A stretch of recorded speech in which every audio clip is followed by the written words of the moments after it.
When I was little, I accepted Jesus in my heart. I loved him so much. And that was a real beacon in my life, and that gave me a foundation, and that was concrete.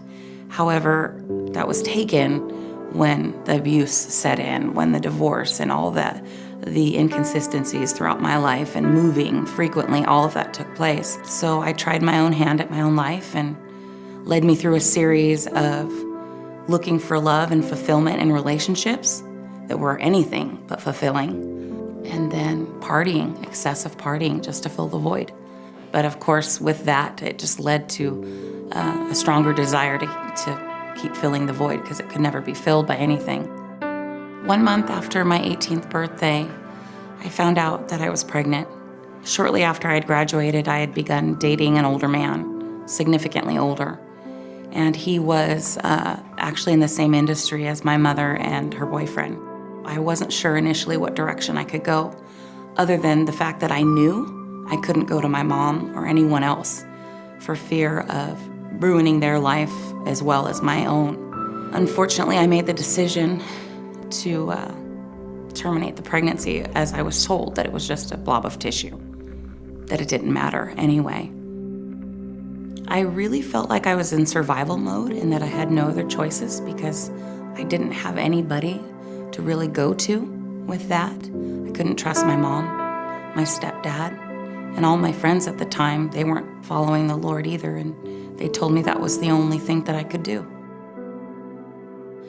That day that I walked into the clinic, I looked around the room and it was filled with other women.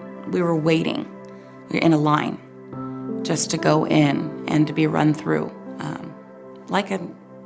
it's hard to say, but an abortion mill. It was very unsettling, to say the least, waking up in the midst of beds lined up with women waking up from anesthesia after that procedure.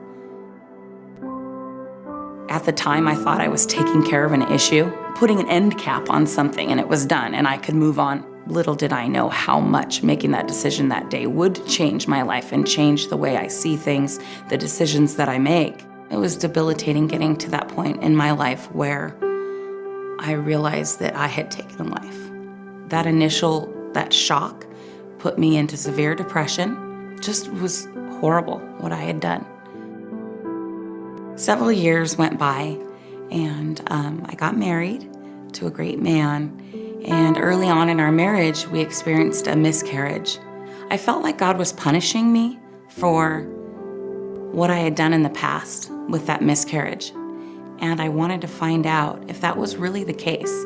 Part of the Lord's pursuit of me was a friend he utilized in inviting me 6 months in a row to a Bible study in order to get to know him better. And I finally responded, because in my heart I thought, I really want to get to know this God. Is he really punishing me for what I had done?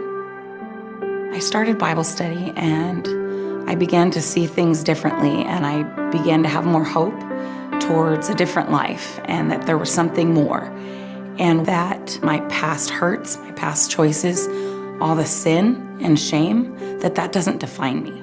That's not who I am first anymore. Those are things that occurred in my life, and that I did make those poor choices, but that's not who I am, and that's not how God looks at me.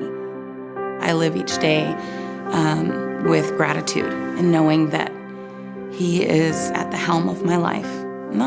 It's not without struggle, but I know who's going to get me through that struggle, who is consistent, who will always be there for me, and that I'm not alone. Because of Jesus, I have hope. I have strength that I never knew I had.